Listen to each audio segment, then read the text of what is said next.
ہم تو نہیں ڈرتے. ہمارے ہاں ایک صاحب آئے, ابھی الیکشن کا موقع ہے, اسی الیکشن کی وجہ سے ساری تیاریاں ہو رہی ہیں پورے ملک میں.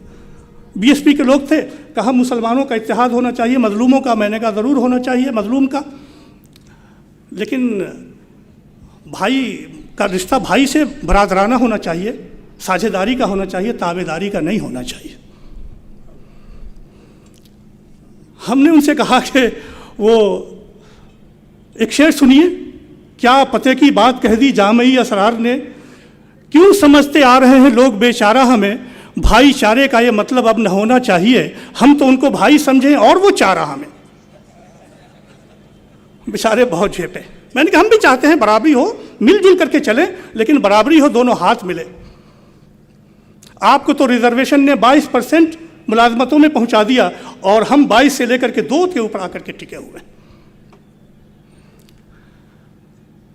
میرے دوستو, ہندوستان میں جو ماحول بنایا جا رہا ہے, اس الیکشن کی وجہ سے بنایا جا رہا ہے, ایک پولرائزیشن کا ماحول بنایا جا رہا ہے. ایشوز کھڑے کیے جائیں گے, مسائل کھڑے کیے جائیں گے, لیکن اگر آپ کے اندر اجتماعیت کا فیصلہ ہو جائے, قوت آ جائے اگر, تو آپ تقدیر بدل سکتے ہیں. جہاں جہاں آپ نے فیصلہ کیا, بہار ایک چھوٹا سا اسٹیٹ ہے, اس سے زیادہ جو کچھ دنیا ہندوستان میں ہو رہا ہے وہاں کیا گیا. جگہ جگہ چوراہے کے اوپر نعرے لگائے گئے. لوگوں نے فیصلہ کیا کہ ہم کو کرنا کیا ہے, اور اس حکمت عملی نے تقدیر بدل دی وہاں کی. یہ نعرہ, یہ بیان, یہ زبان, یہ ضروری ہے اپنے جذبات کے اظہار کے لیے, لیکن جس حکمت عملی سے ہندوستان میں اپنی عزت بچانی ہے, اپنی شریعت بچانی ہے, اس کے اوپر مسلمانوں کو نگاہ رکھنے کی ضرورت ہے. اللہ تبارک و تعالیٰ کہتا ہے, ثم جعلناک علی شریعۃ من الامر فاتبعها ولا تتبع اهواء الذین لا یعلمون. اے محمد صلی اللہ علیہ وسلم, ایک خاص شریعت کے اوپر, ایک خاص نظام دین کے اوپر ہم نے آپ کو مقرر کیا ہے, فاتبعها, اس کا اتباع کیجیے. آج یہ پیغام تمام امت مسلمہ کے لیے. اگر آپ مسلمان ہیں, اگر آپ کلمہ پڑھتے ہیں, اگر آپ سجدہ کرتے ہیں, اگر آپ مسجد میں جاتے ہیں, اگر آپ کا رخ کعبہ شریف کی طرف ہے, تو آپ اس شریعت کا اتباع کیجیے جو اللہ نے آپ کو دیا ہے. وَلَا تَتَّبِعْ أَهْوَاءَ الَّذِينَ لَا يَعْلَمُونَ, اور ان لوگوں کا اتباع مت کیجیے جو شریعت کو جانتے نہیں, خواہ وہ صحافی ہوں, یا وہ نیتا جی ہوں, یا وہ سیاستدان ہوں, یا وہ دانشور ہوں, یا آسمان سے اترے ہوئے لوگ ہوں. ہماری ذمہ داری شریعت کے اتباع کی ہے. یہ ہمارا دین ہے, یہ ہماری طاقت ہے, اور اگر ہم شریعت کو چھوڑ دیں گے, اس کے نظام کو چھوڑ دیں گے, تو ہم ان کا لقمہ بن جائیں گے, آج نہیں تو کل, یاد رکھیے گا. تو پہلا مسئلہ جو ہندوستان میں ہمارا ہے, وہ اپنی شریعت کی حفاظت کا مسئلہ ہے, اپنے دین کی حفاظت کا مسئلہ ہے, اور اپنے خاندان کو, اپنے بچوں کو اپنے دین پر باقی رکھنے کا مسئلہ ہے. اس کے لیے تمام مسلمانوں کو تیار ہونا چاہیے کہ جس طرح حضرت یعقوب علیہ السلام نے عہد لیا کہ آنے والے دنوں میں تم کس کی عبادت کرو گے, اسی طرح ہر مسلمان اپنے بچوں سے, اپنے بیویوں سے, اور اپنی عورتوں سے, اپنی بچیوں سے ان کی پوری دین کی تعلیم دے, اور اس کے بعد یہ عہد کرے کہ تم اور تمہاری نسل ہمارے بعد کس کی عبادت کریں گے. دوسرا مسئلہ ہندوستان میں اسلام کی اشاعت کا ہے. اللہ کے رسول صلی اللہ علیہ وسلم آخری رسول ہیں, امت مسلمہ آخری امت, اس کے بعد کوئی امت نہیں آئے گی. جس کو اقبال نے کہا کہ بے خبر تو جوہر آئینہ ایام ہے, تو زمانے میں خدا کا آخری پیغام ہے. اذان ہو رہی ہے, بسم اللہ الرحمن الرحیم. میں عرض کر رہا تھا کہ اب دوسرا مسئلہ ہندوستانی مسلمانوں کا ہے کہ جس دین کو وہ جانتے ہیں, اگر وہ سمجھتے ہیں کہ حق ہے, ان کا عقیدہ ہے کہ دین برحق ہے, تو اس کو چھپا کر کے نہ رکھیں, اس دین کو صرف اپنے دلوں کے اندر بند کر کے نہ رکھیں, اور اوپر سے بٹن نہ لگا لیں. اس دین کے دستور قرآن کریم کو جزدانوں میں بند کر کے طاقوں پہ نہ رکھیں, بلکہ لوگوں تک, انسانوں تک پہنچائیں. دین کو پہنچانا یہ امت مسلمہ کی ذمہ داری ہے. اللہ تبارک و تعالیٰ نے فرمایا, کنتم خیر امت اخرجت للناس, تم بہترین امت ہو جو لوگوں کے لیے برپا کی. کچھ لوگ تو ہیں جو اپنے لیے روزی کماتے ہیں, اپنے بچوں کا پیٹ پالتے ہیں, اپنے گھر کی فکر کرتے ہیں. امت مسلمہ کو اللہ تعالیٰ نے پوری دنیا کی فکر کرنے کے لیے پیدا کیا ہے. اخرجت للناس, تم کو صرف تمہارے لیے, تمہارے بال بچوں کے لیے پیدا نہیں کیا ہے, تم کو آفاقی امت بنا کر کے بھیجا ہے، دنیا والوں تک یہ نظام پہنچانا ہے، کیسے پہنچے گا؟ اس کے لیے دین کو سمجھنا، دین پر عمل کرنا، اپنی سیرت و کردار سے دین کا اظہار کرنا اور پھر دوسروں تک دین کا پہنچانا، یہ ہماری ذمہ داری ہے۔ ایک بات میں کہنا چاہتا ہوں، کچھ لوگ یہ سمجھتے ہیں کہ دین کو غیر مسلموں تک پہنچانا یہ علماء کا کام ہے۔ میرے عزیزو، علماء کا رابطہ صرف مسلمانوں سے ہوتا ہے، لیکن یہ ہمارا تاجر طبقہ، یہ ہمارا وکیل کا طبقہ، یہ ہمارا جرنلسٹ کا طبقہ، یہ ہمارے لائرز کا طبقہ، یہ ہمارے ججوں کا طبقہ، یہ ہمارے مرچنٹس کا طبقہ، تاجروں کا طبقہ، غیر مسلموں سے جن کا رابطہ ہوتا ہے، یہ بڑا وسیع ہے۔ اگر ان حضرات کے کردار میں اسلام آ جائے اور گفتار میں اسلام آ جائے اور یہ اسلام کو سمجھ لیں تو غیر مسلموں تک اسلام کو پہنچانا زیادہ آسان ہو جائے۔ لہذا ذمہ داری ہمارے ان طلبہ کی ہے، ان نوجوانوں کی ہے جو غیر مسلم سوسائٹیز میں رہتے ہیں، کہ وہ اسلام کا پیغام عملاً بھی اور قولاً بھی لوگوں تک پہنچائیں۔ دیکھو بھائیو، دعوت کا راستہ خدمت سے گزرتا ہے۔ آپ کے درمیان جو غیر مسلم رہتے ہیں، ہندو بھائی رہتے ہیں، آپ کی طرف بہت سے بھی وہ مظلوم ہیں۔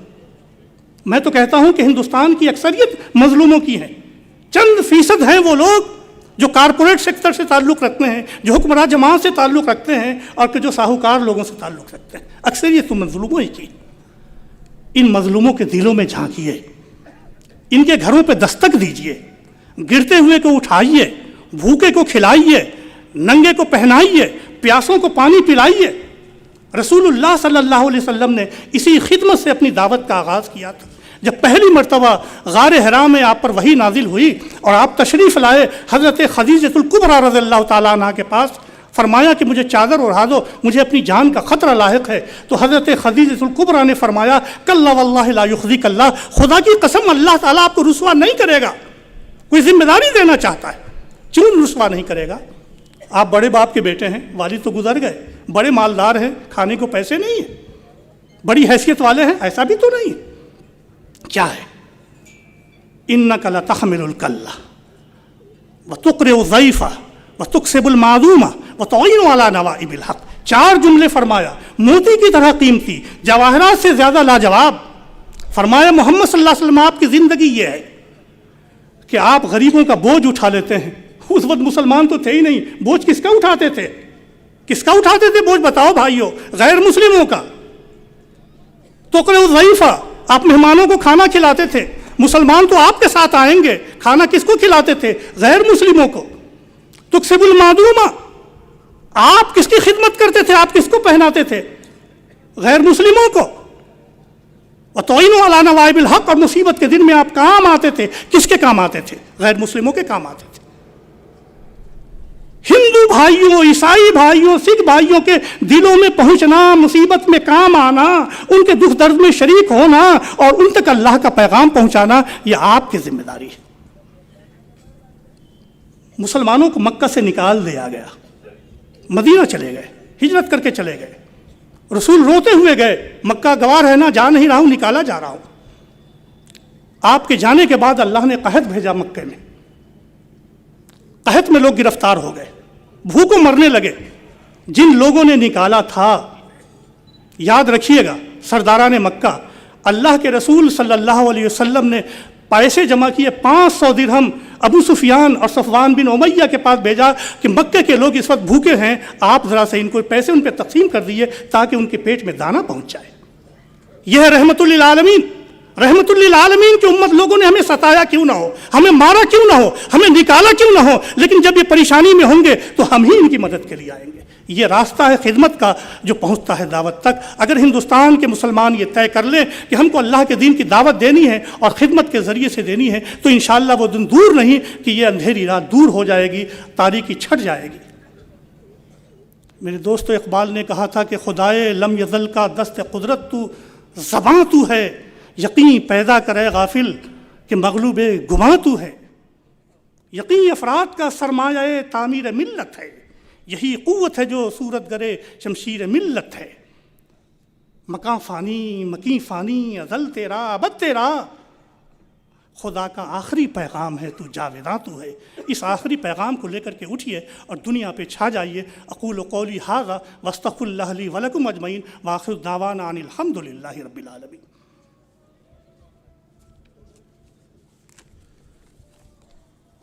حضرات، ابھی آپ حضرت مولانا سعود عالم قاسمی صاحب کو تو زمانے میں خدا کا آخری پیغام ہے عنوان کے تحت سماعت فرما رہے تھے.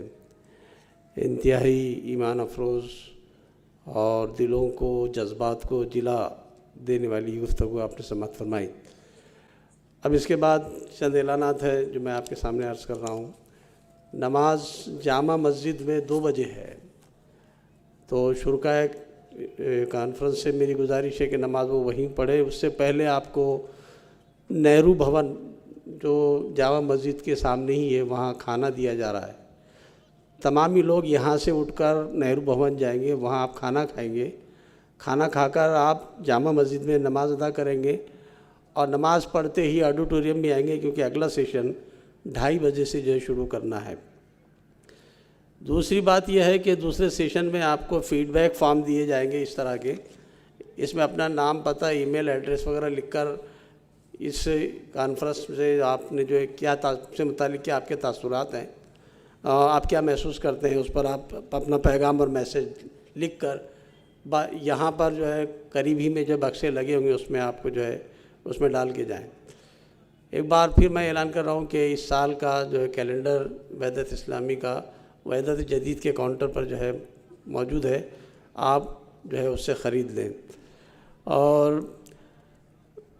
اور سعیدی ہال میں جو لوگ ٹھہرے تھے، ان کے جو ٹھہرنے کا انتظام کیا گیا تھا سعیدی ہال میں جامع مسجد کے اس گیٹ پر، تو وہ ہال آپ کو جو ہے خالی کرنا ہے اور اپنے اپنے جو بیگز ہے وہ اپنی اپنی جو ہے مطلب جو سواریوں میں جو ہے رکھنا ہے. تو یہاں پر یہ سیشن جو ہے ختم ہو رہا ہے. دعا کیجئے. سبحان اللہ بحمدہ، سبحانک اللہم بحمدک، نشہد ان لا الہ الا انت، نستغفرک ونتوب الیک. سبحان ربک رب العزت عما یصفون. جی، مقامی حضرات بھی کھانا کھائیں، کھانا کھائے بغیر نہ جائیں. بیرونی اور مقامی تمامی حضرات کے لیے کھانے کا انتظام کیا گیا ہے، لہذا تمامی حضرات کھانا کھا کر ہی جو ہے مطلب جائیں. نماز کے لیے جائیں. نماز 2 بجے ہے جامع مسجد میں.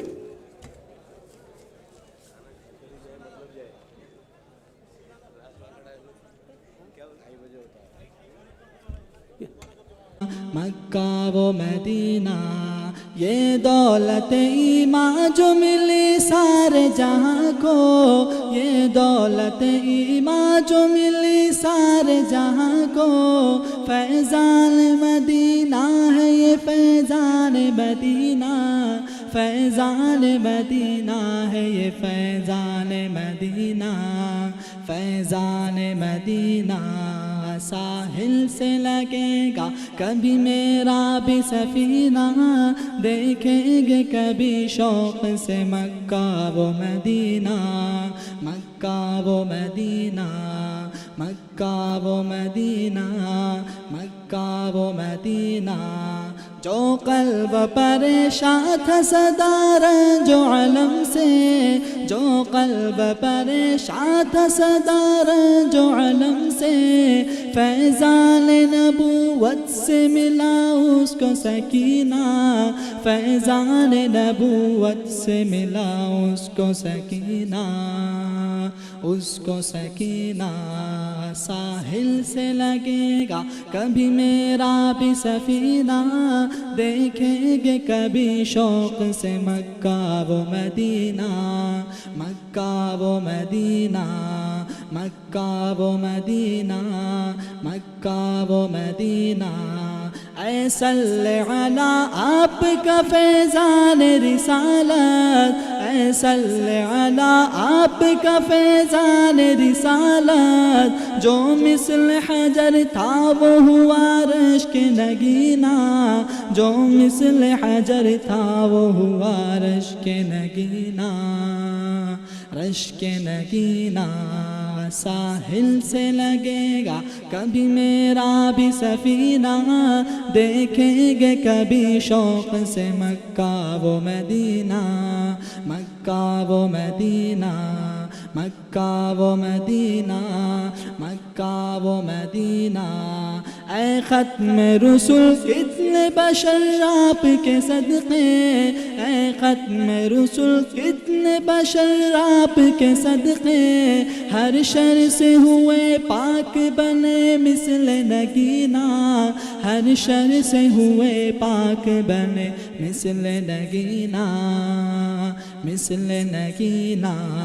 ساحل سے لگے گا کبھی میرا بھی سفینہ، دیکھیں گے کبھی شوق سے مکہ و مدینہ، مکہ و مدینہ، مکہ و مدینہ، مکہ و مدینہ۔ صدقے میں تیرے ہو گیا وہ رہبر امت، صدقے میں تیرے ہو گیا وہ رہبر امت، جو کفر کی ظلمت میں تھا ایک عبد کمینہ، جو کفر کی ظلمت میں تھا ایک عبد کمینہ، عبد کمینہ۔ ساحل سے لگے گا کبھی میرا بھی سفینہ، دیکھیں گے کبھی شوق سے مکہ و مدینہ، مکہ و مدینہ، مکہ و مدینہ، مکہ و مدینہ۔ اختر کی زباں اور شرف نعت محمد، اختر کی زباں اور شرف نعت محمد، اللہ کا احسان ہے بے خون و پسینہ، اللہ کا احسان ہے بے خون و پسینہ، خون و پسینہ۔ ساحل سے لگے گا کبھی میرا بھی سفینہ، دیکھیں گے کبھی شوق سے مکہ و مدینہ، مکہ و مدینہ، مکہ و مدینہ، مکہ و مدینہ۔ کی محنتوں کا یہ خوب میں نے سلا دیا، کسی غم گسار کی محنتوں کا یہ خوب میں نے سلا دیا، کہ جو میرے غم میں گھلا کیا اسے میں نے دل سے بھلا دیا، کہ جو میرے غم میں گھلا کیا اسے میں نے دل سے بھلا دیا۔ جو جمال روح حیات تھا، جو دلیل راہ نجات تھا، جو جمال روح حیات تھا، جو دلیل راہ نجات تھا، اسی راہ بر کے نقوش پا کو مسافروں نے بھلا دیا، اسی راہ بر کے نقوش پا کو مسافروں نے بھلا دیا، کہ جو میرے غم میں گھلا کیا اسے میں نے دل سے بھلا دیا۔ یہ میری عقیدت بے بسر، یہ میری ارادت بے ثمر، یہ میری عقیدت بے بسر، یہ میری ارادت بے ثمر، مجھے میرے دعوی عشق نے نہ صنم دیا نہ خدا دیا، کہ جو میرے غم میں گھلا کیا اسے میں نے دل سے بھلا دیا۔ میں تیرے مزار کی جالیوں ہی کی مدحتوں میں مگن رہا، میں تیرے مزار کی جالیوں ہی کی مدحتوں میں مگن رہا، تیرے دشمنوں نے تیرے چمن میں خزاں کا جال بچھا دیا، تیرے دشمنوں نے تیرے چمن میں خزاں کا جال بچھا دیا، کہ جو میرے غم میں گھلا کیا اسے میں نے دل سے بھلا دیا۔ تیرے بدر و احد کے باب کے میں ورق الٹ کے گزر گیا، تیرے بدر و احد کے باب کے میں ورق الٹ کے گزر گیا، مجھے صرف تیری حکایتوں کی روایتوں نے مزہ دیا، مجھے صرف تیری حکایتوں کی روایتوں نے مزہ دیا۔ میرے رہنما تیرا شکریہ کروں کس زبان سے بھلا ادا،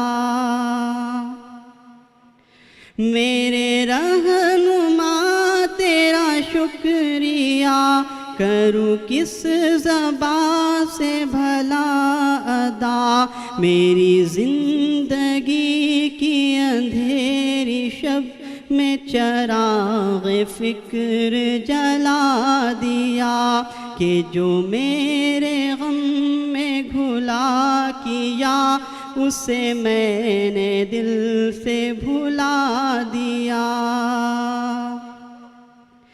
کبھی اے عنایت کم نظر تیرے دل میں یہ بھی کسک ہوئی، کبھی اے عنایت کم نظر تیرے دل میں یہ بھی کسک ہوئی، جو تبسم رخ زیست تھا اسے تیرے غم نے رلا دیا، کسی غم گسار کی محنتوں کا یہ خوب میں نے سلا دیا، کہ جو میرے غم میں گھلا کیا اسے میں نے دل سے بھلا دیا، کہ جو میرے غم میں گھلا کیا اسے میں نے دل سے بھلا دیا۔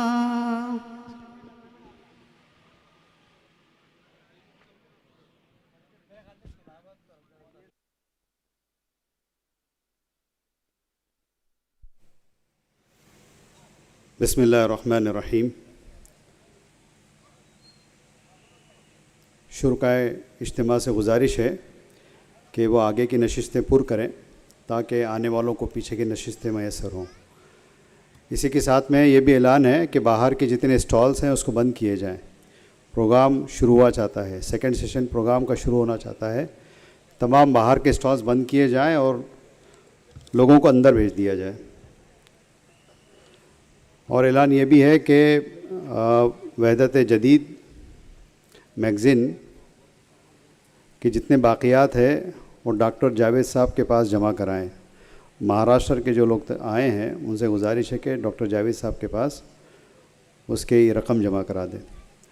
اور ایک اعلان یہ ہے کہ تمام شرکائے کیمپ کو، شرکائے اجتماع کو فیڈ بیک فارم دیے جا رہے ہیں، ان سے گزارش ہے کہ اس کو فل کر کے استقبالیہ کا جو کاؤنٹر ہے، ریسیپشن کاؤنٹر ہے، وہاں پر اس کو جمع کرائیں۔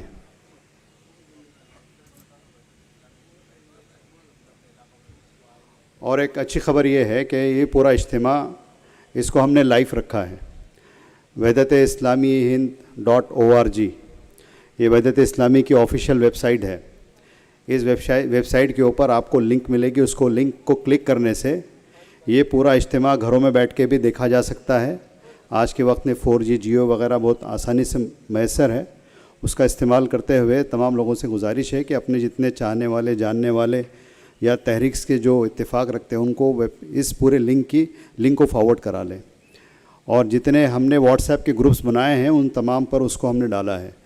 تو آپ لوگوں سے گزارش ہے کہ اس کا استعمال کریں اور وہ ذریعہ ہو سکتا ہے ہمارے اجتماع کو گھر گھر تک پہنچانے کا.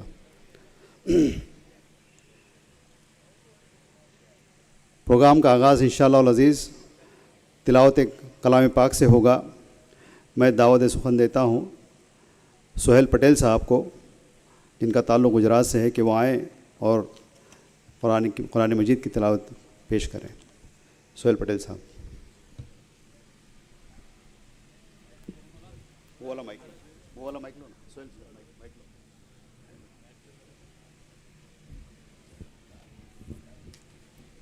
السلام علیکم ورحمۃ اللہ وبرکاتہ. اعوذ باللہ من الشیطان الرجیم. بسم اللہ الرحمن الرحیم.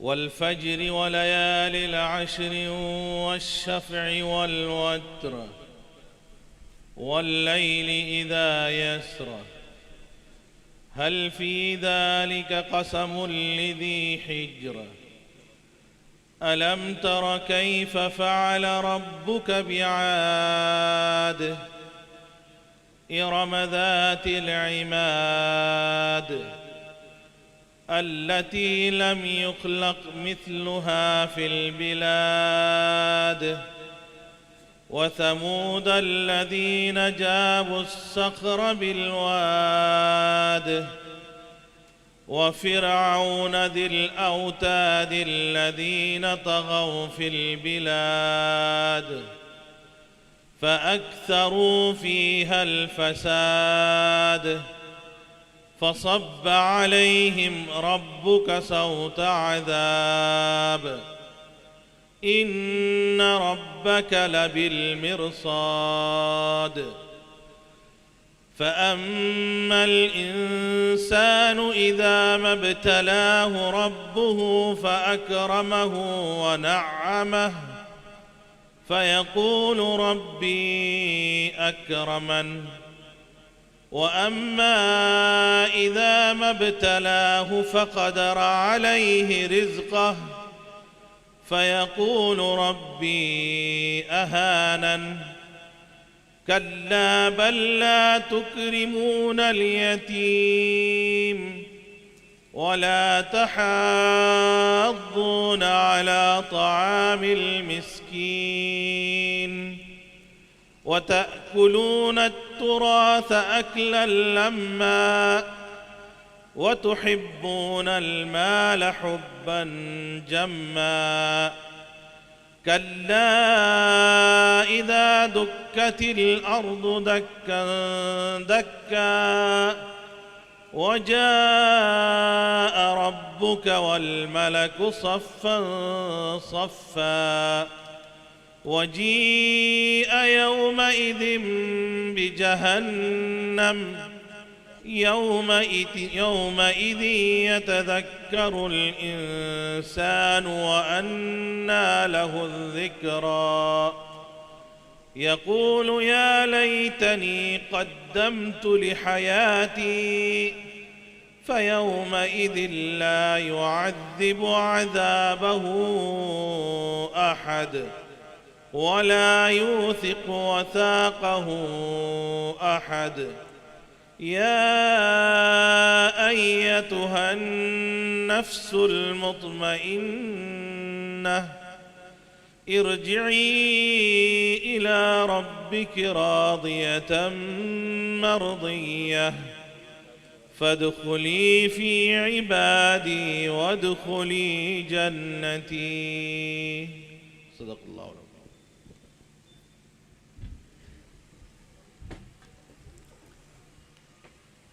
قرآن پاک کی تلاوت کے بعد پروگرام کا آغاز ہو چکا ہے. میں ہمارے درمیان میں موجود مولانا غفران صاحب سے گزارش کرتا ہوں کہ وہ اسٹیج پہ تشریف لے آئیں. مولانا محمد محسن عثمان ندوی صاحب، ان سے بھی گزارش ہے کہ اسٹیج پر تشریف لے آئیں. اسی طرح سے ہمارے درمیان میں پونا سے تشریف فرما مولانا نظام الدین صاحب سے بھی گزارش ہے کہ اسٹیج پہ تشریف لے آئیں. برہان سے تشریف رکھتے ہیں مولانا نعیم صاحب, ان سے بھی گزارش ہے کہ وہ اسٹیج پہ تشریف لے آئیں. اسی طرح سے ابراہیم خلیل عابدی صاحب سے بھی گزارش ہے کہ وہ اسٹیج پہ تشریف لے آئیں, اور رفیق دادو صاحب, ان سے بھی گزارش کرتا ہوں.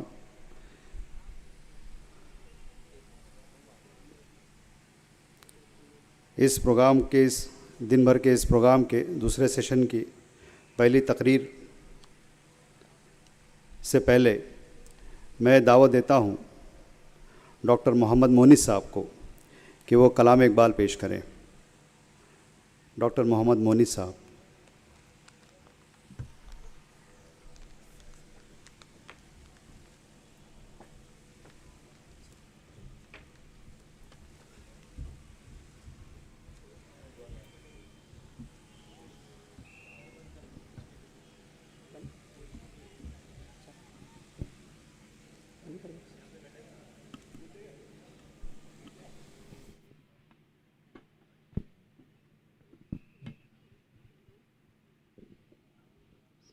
السلام علیکم ورحمۃ اللہ وبرکاتہ.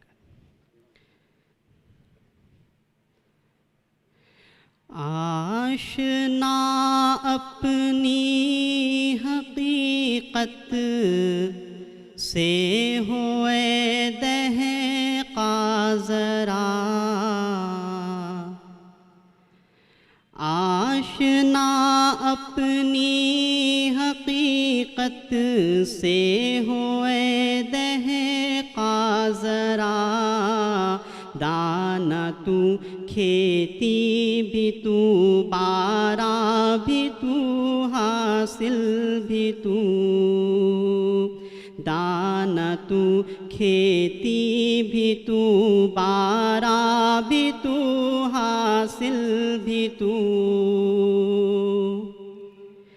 آہ کس کی جستجو آوارہ رکھتی ہے تجھے, آہ کس کی جستجو آوارہ رکھتی ہے تجھے, راہ تو رہرو بھی تو, رہبر بھی تو, منزل بھی تو, راہ تو رہرو بھی تو, رہبر بھی تو, منزل بھی تو. کانپتا ہے دل تیرا اندیشہ طوفان سے کیا, کانپتا ہے دل تیرا اندیشہ طوفان سے کیا, نا خدا تو بحر تو, کشتی بھی تو, ساحل بھی تو, نا خدا تو بحر تو, کشتی بھی تو, ساحل بھی تو.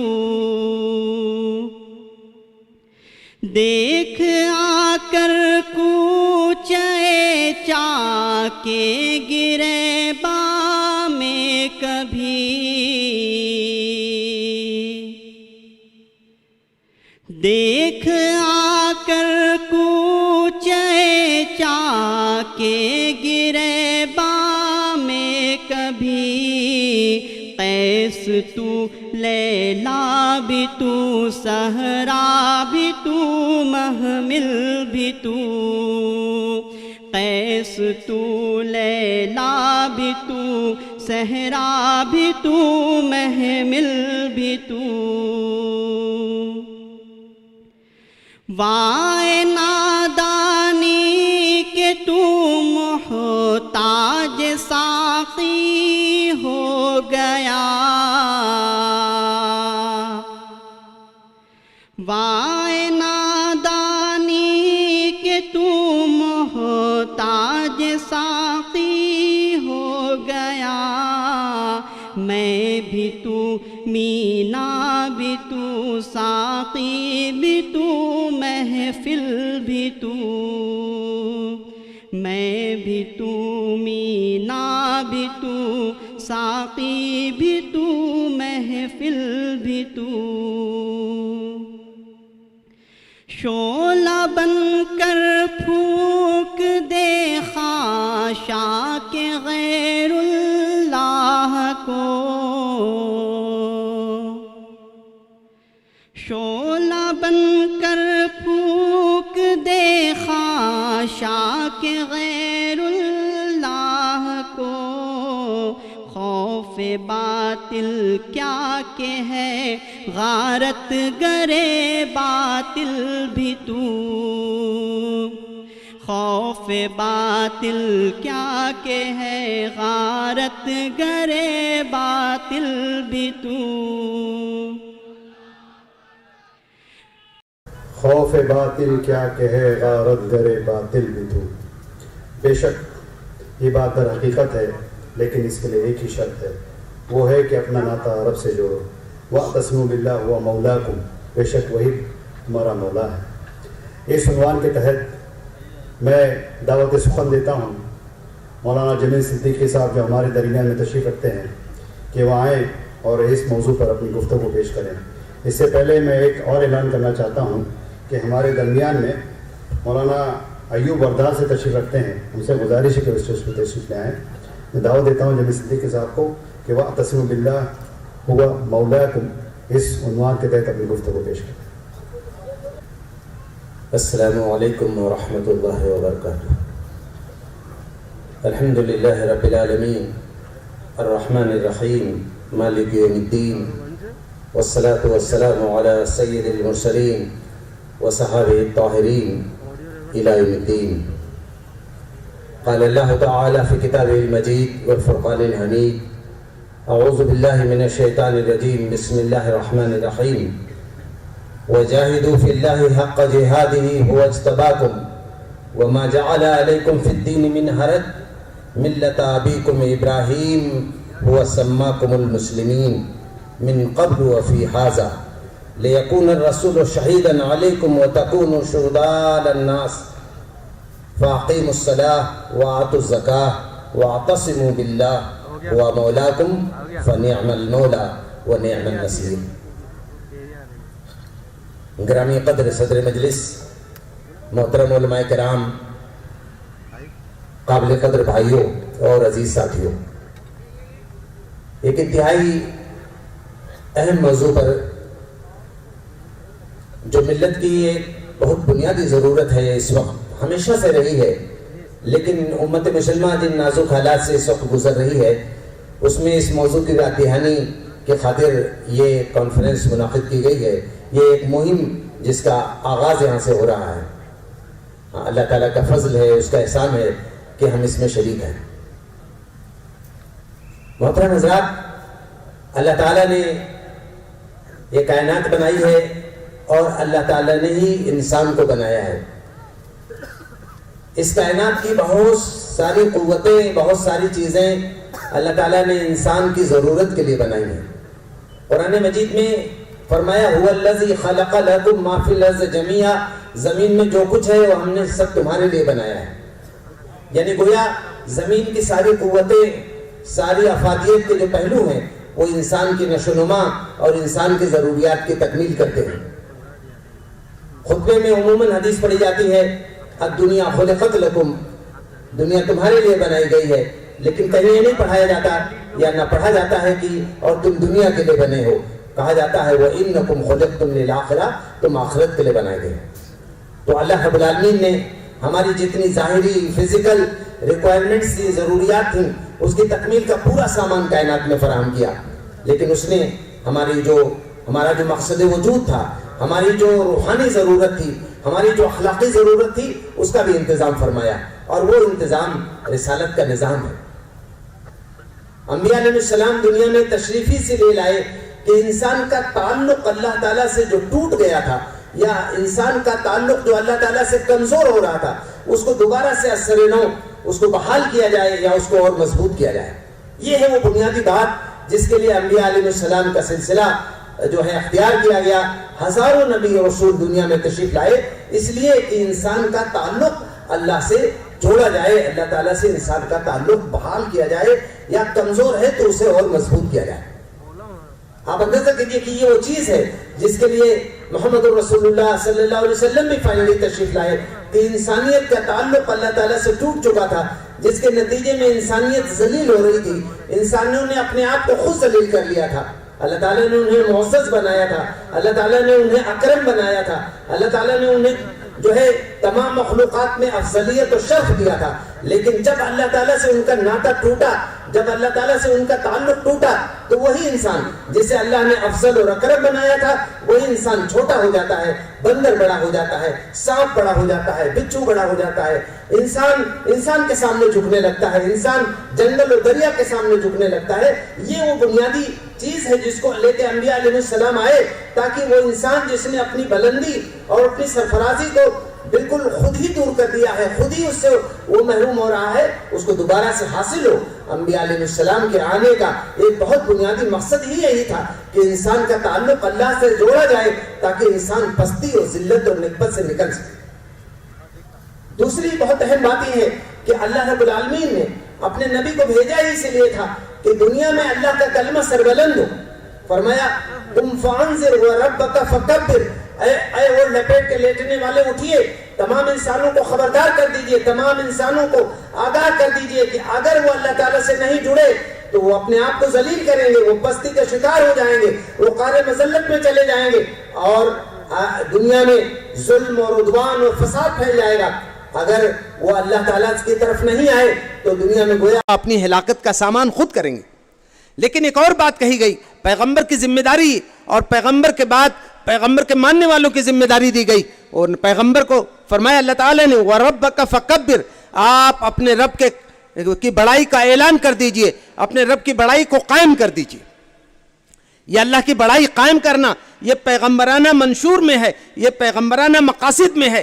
اللہ تعالیٰ کے پیغمبر نبی آخر الزمان صلی اللہ علیہ وسلم آئے, تمام انسانوں کو حق کی طرف, اللہ کی طرف بلانا, اللہ سے رشتہ انسان جوڑ لے, اللہ کو مان لے, اللہ کو پہچان لے ٹھیک سے, اس کے لیے آئے.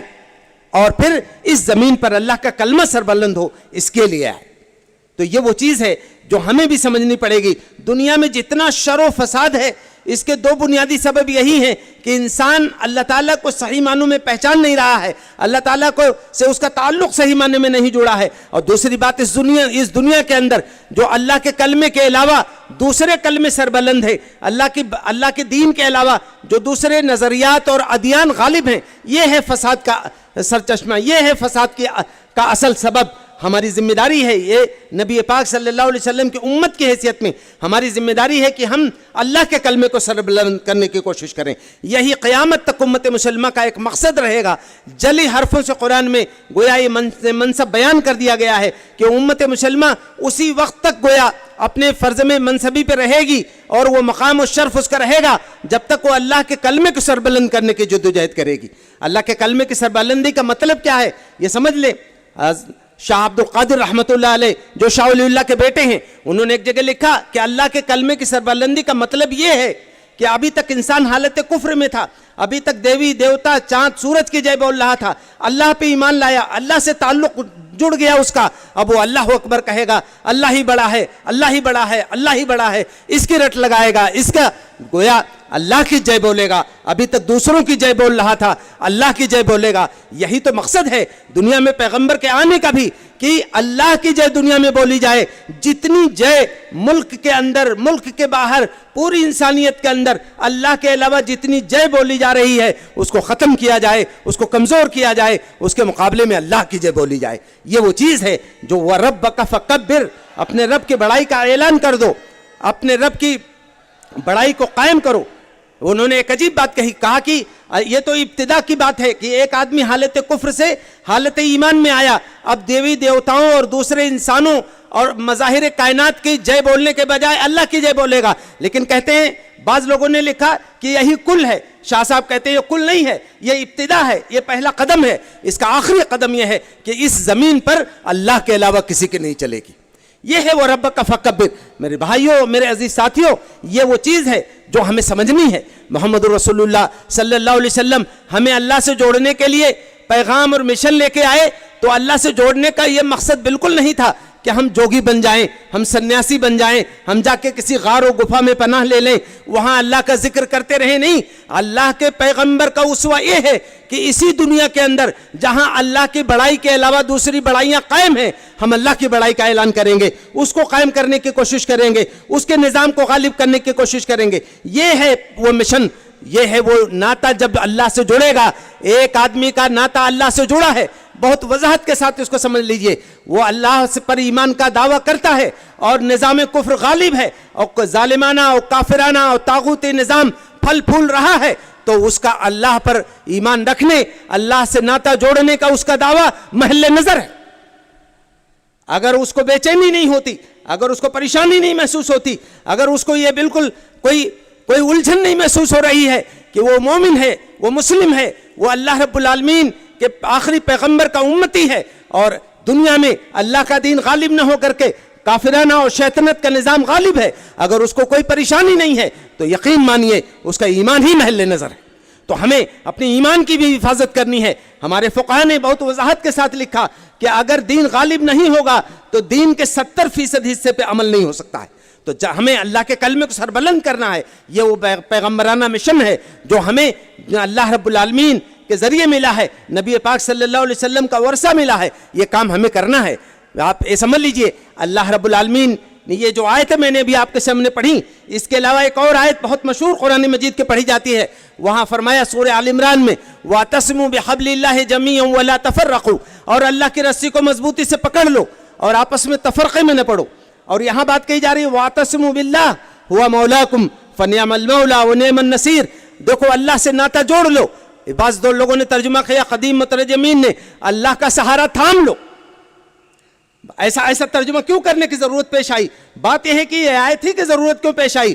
بات یہ ہے کہ اس سے پہلے جو آیتیں ہیں جو میں نے اسی لیے دانستہ طور پہ اس کو پڑھ دیا ہے، اللہ نے فرمایا وَجَاهِدُوا فِي اللَّهِ حَقَّ جِهَادِهِ، اللہ کے کلمے کو سربلند کرنے کے لیے اس انداز میں جہاد کرو، اس انداز میں اسٹرگل کرو کہ اس کا حق ادا ہو جائے. حق جہادی، جیسا کہ جہاد کرنے کا حق ہے تاکہ اللہ کا کلمہ سربلند ہو جائے، کفر کا زور ٹوٹ جائے.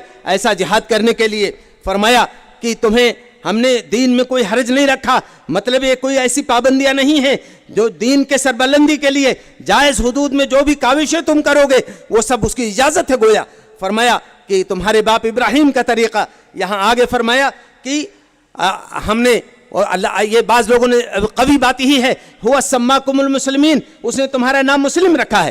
یہ اس کی ضمیر حقیقی طور پر اللہ ہی کی طرف جاتی ہے، اس نے تمہارا نام مسلم رکھا ہے.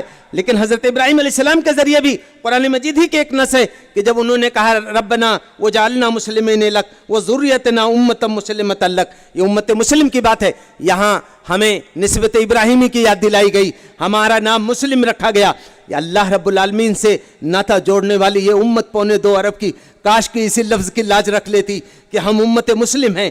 2.25 ارب کے لوگ اگر سچے معنوں میں امت مسلم ہو جائیں، امت مسلمہ ہو جائیں. امت مسلمہ کہتے ہیں ایک ایسا گروہ، ایک ایسی جماعت جس نے اپنی پوری زندگی اللہ کے حوالے کر دی ہو، جس کا اٹھنا بیٹھنا، سونا جاگنا، چلنا پھرنا، تعلقات، دوستی دشمنی، جنگ اور صلح، زندگی کے تمام اسپیکٹ سب اللہ کے حوالے ہو چکے ہوں.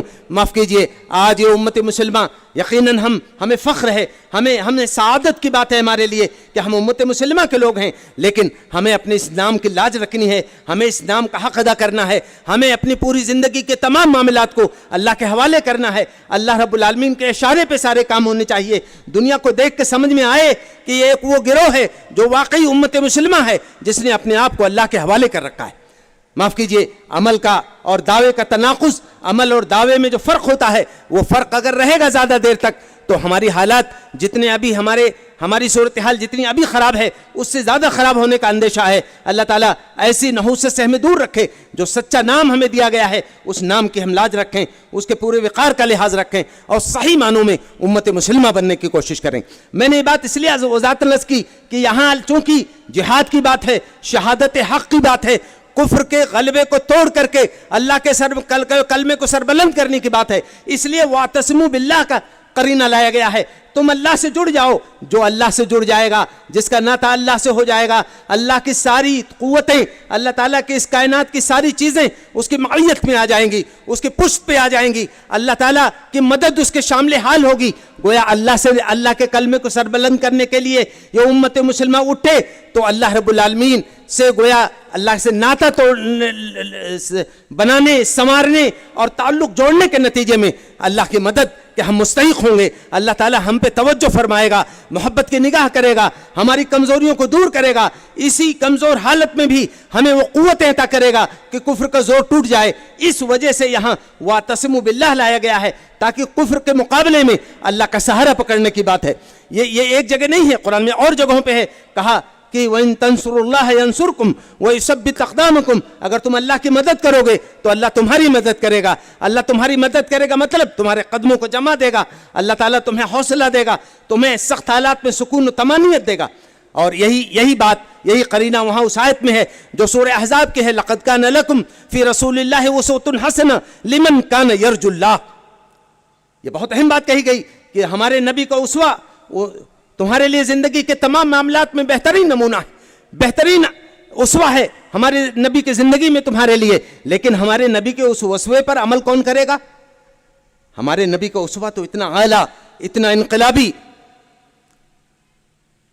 اتنا عظیم ہے کہ تھوڑدلے لوگ, شکوک و شبہات کے شکار لوگ, بزدل لوگ ہمارے نبی کے اسوے کو نہیں اختیار کر سکتے ہیں. عجیب و غریب بات کہی گئی کہ یہ لقد کان لکم فی رسول اللہ اسوۃ حسنہ, بلا شبہ رسول اللہ کی زندگی میں تمہارے لیے بہترین نمونہ ہے. کس کے لیے نمونہ ہے؟ لمن کان یرجو اللہ, جو اللہ کا امیدوار ہے, جسے اللہ پر امید ہے, جسے اللہ پر امید ہے وہی میرے نبی کے اسوے کو لے کے چل سکتا ہے. جسے اللہ سے امید نہیں ہے, جو اللہ رب العالمین سے مایوس ہو گیا ہے, چاہے وہ قوم ہو, کوئی جماعت ہو, کوئی تنظیم ہو, جو اللہ سے مایوس ہو جائے اسے دنیا میں کوئی مدد نہیں کر سکتا ہے. بتایا جا رہا ہے کہ نبی کے پورے مشن کو, نبو کے پورے اسوے کو لے کر کے کھڑا ہونے کا کام یہ وہ لوگ کریں گے جنہیں اللہ پر امید ہے. میں آپ سے عرض کر دوں, ایک موقع ہے, رومیوں سے جنگ چل رہی تھی.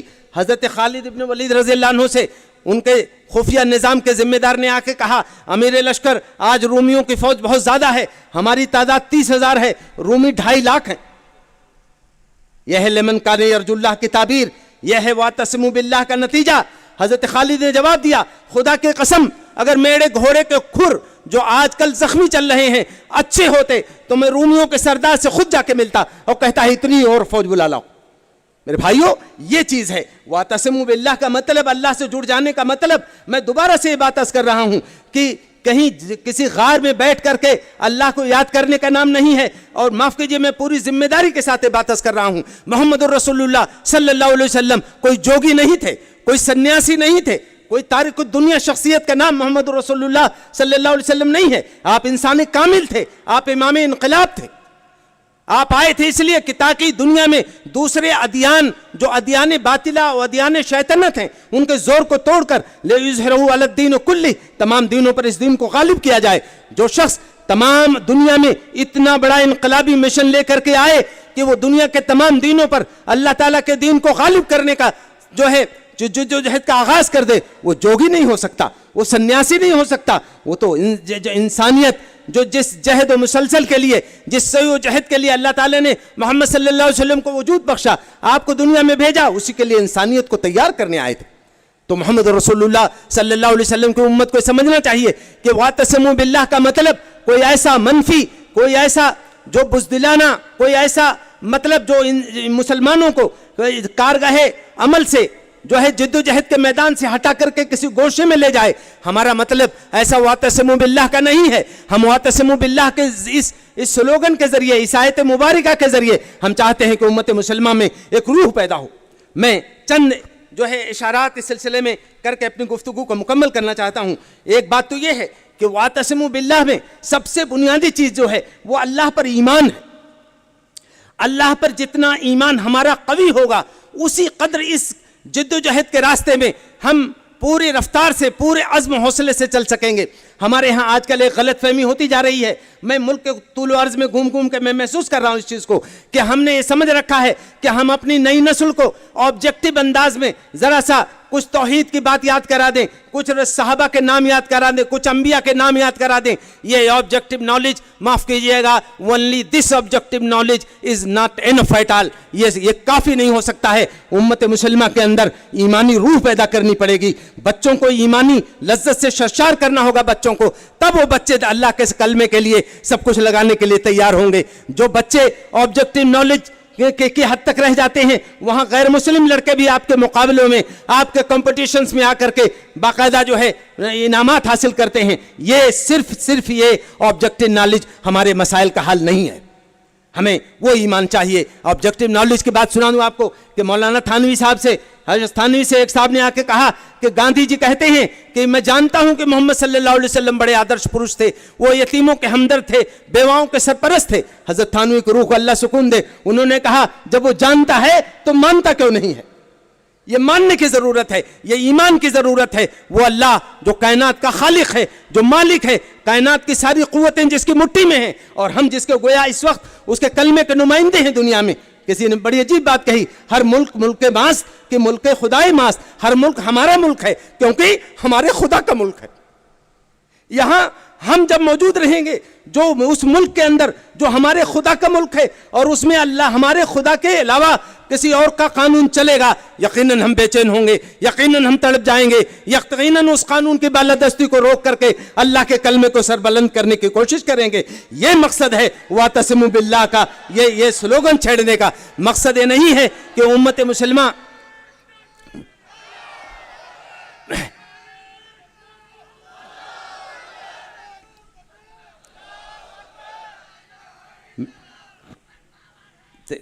میں دوسری جو بات ایک ضروری کرنی چاہتا ہوں آپ سے کہ یہ جو واعتصموا باللہ ہے, یہ اللہ سے ناطہ جوڑنا ہے.